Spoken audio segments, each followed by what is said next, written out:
to u Hrvatskoj je postalo već to ide onim putom kao dinosaur, nestaje iz tradicijskog novinarstva. I na temelju njezinih svjedočenja i istrage ljudi su osuđeni za te nelegalne kredite i tako dalje. Sad ne prijete.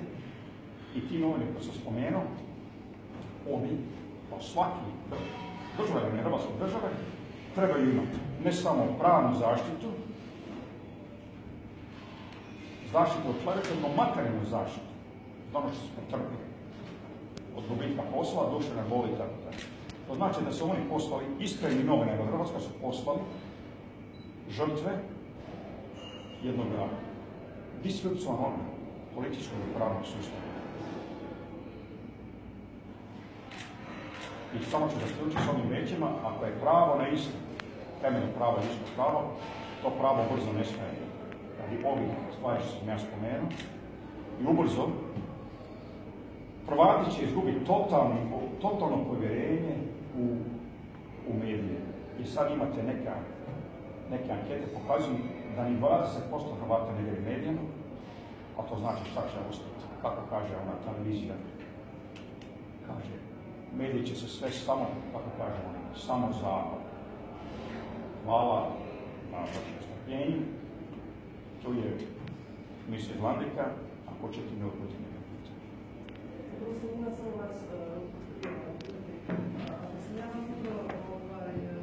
shvatila kolegica Škugor je podnijela dakle prijavu i DORH i Povjerenstvo za sprečavanje sukoba interesa. DORH-u je pokrenut, dok je došlo to su moje informacije, da sam ih zvao, da potvrdim šta je bilo i to do sada stoji tamo. A kad smo već na tome, evo, ovo morate znati, ključne informacije su ove. Kako je moguće da je najveća korupcijske afere kao DUDI, kao na primjer posmrtna ispomoć, multimilijonska pljačka u poreznoj upravi, kriminalna travma fakultetu i tako dalje, kako da je to do sad nije došlo na sve pojave.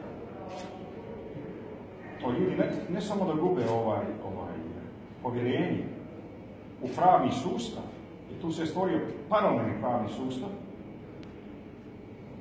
za neke, a imate za obične smrtnike drugi pravni sustav, gdje sad ljudima pečate za 2 kune duga poduzeća, stvari recimo birti i tako dalje, kafići, a neki duguju, ne samo tvrtke pojedinci, kao na primjer supruga ministra Miranda Mršića, koja je dugovala HZZO 10,6 milijuna kuna, i imate 20.000 poduzeća u Hrvatskoj bez jednog zaposlenika, neki se brišli iz spisa registra poslovnoga, a neki duguju 100 milijuna kuna.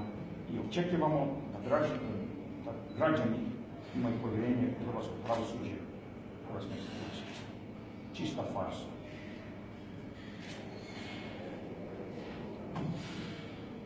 Gotovo.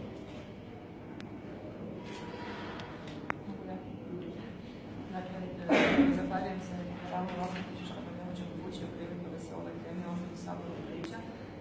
Ono što bih ja htjela nadopuniti, a to je nije samo novinarstvo u smrtnoj opasnosti, nego su doslovce i određeni novinari u smrtnoj opasnosti.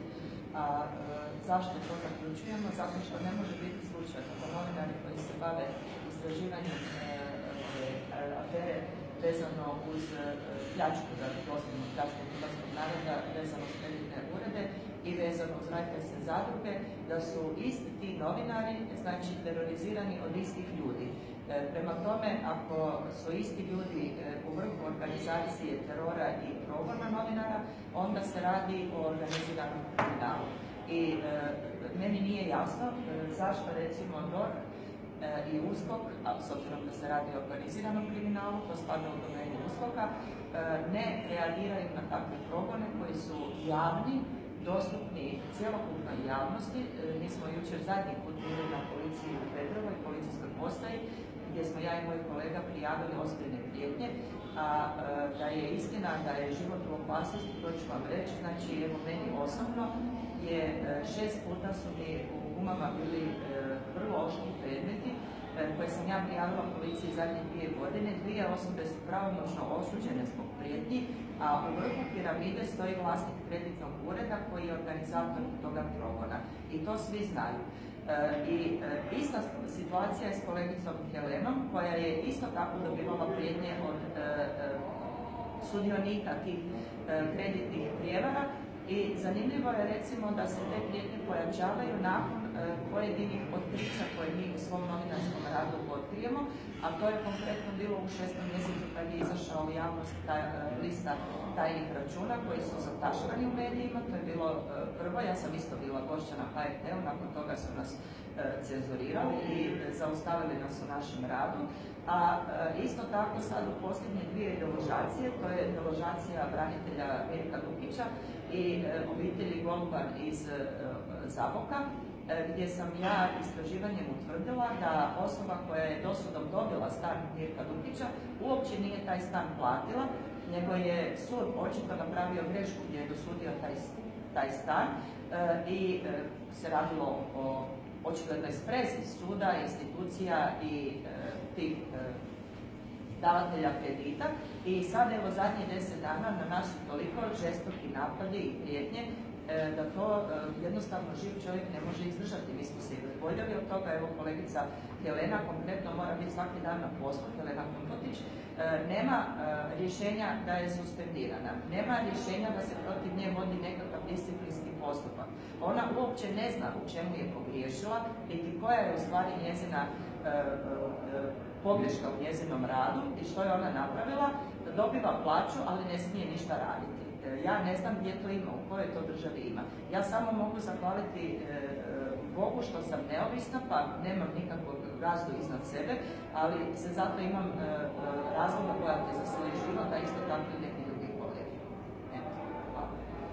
Da, samo ako još mogu nadodati, vezano znači uz te kreditne urede.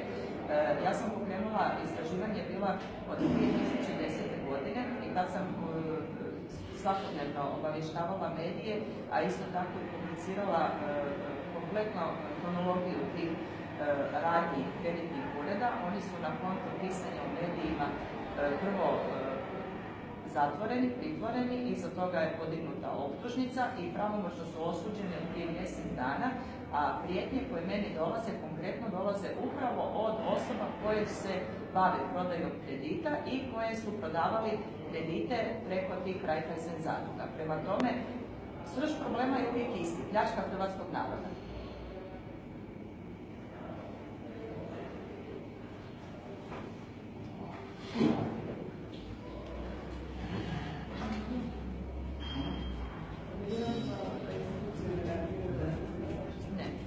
Ne, ja sam imala mjeru opreza.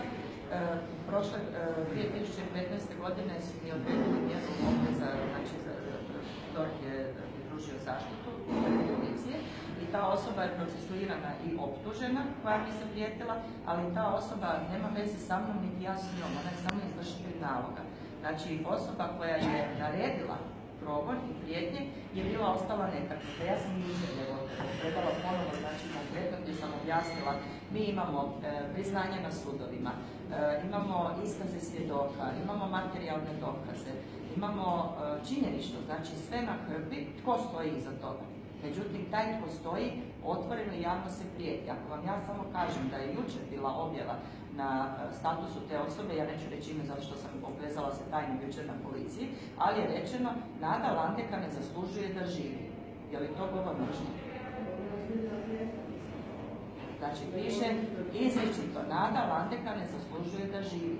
Zadnji put kad je osoba procesuirana, od iste te osobe je stajala Nada Landeka zaslužuje metak u čelu. Mislim, oprostite, meni moj život je isto tako.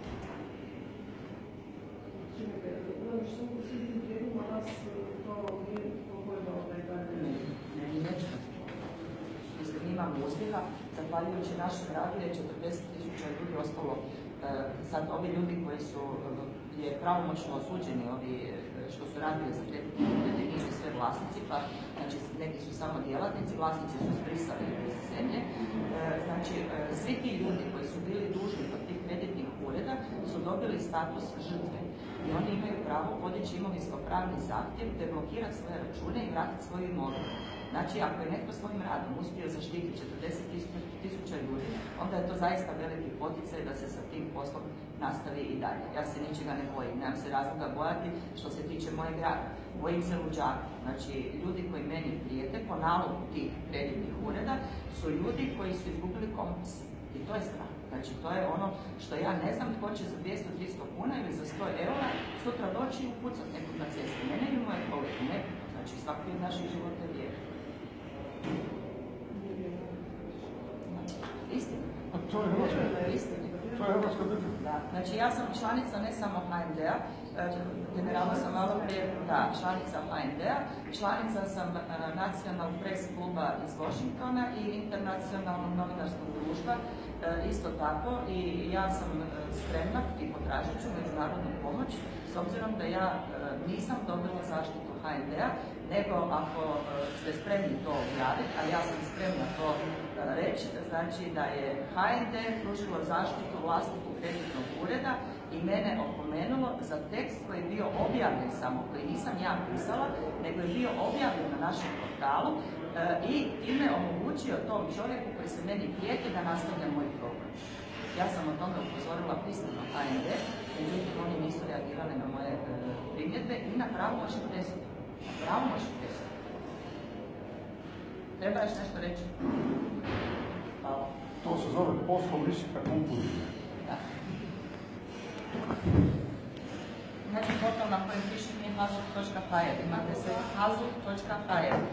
Imate koga zanima? Da, svi tekstovi su gore, ja sam vjerovatno jedina osoba u Hrvatskoj koja je kompletnu aferu pljačke od 1991. do danas raskrinkala, objavila više puta od 2002. do danas. Ali mene nema u javnosti jer sam ja zatajena. Potpuno.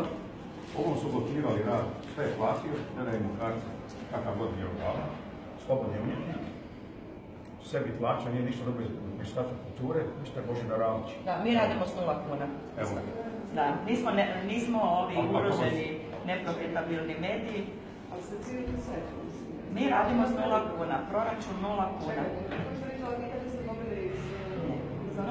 Nula kuna. Moj rad je financiran s 0 kuna i rad našeg portala je financiran s 0 kuna. Godinama. Ja, dok su neki sebi odlučivali, 780 kuna svojem portalu. I nemamo zaštitu i život nam je u opasnosti. Čekaj, znate šta je važna stvar, gledajte? To je jako važno. Za medije. Iz Ministarstva kulture 12% medija je dobivalo 80%. Ali 88% su dobivalo iz Ministarstva kulture medije, 12% medija.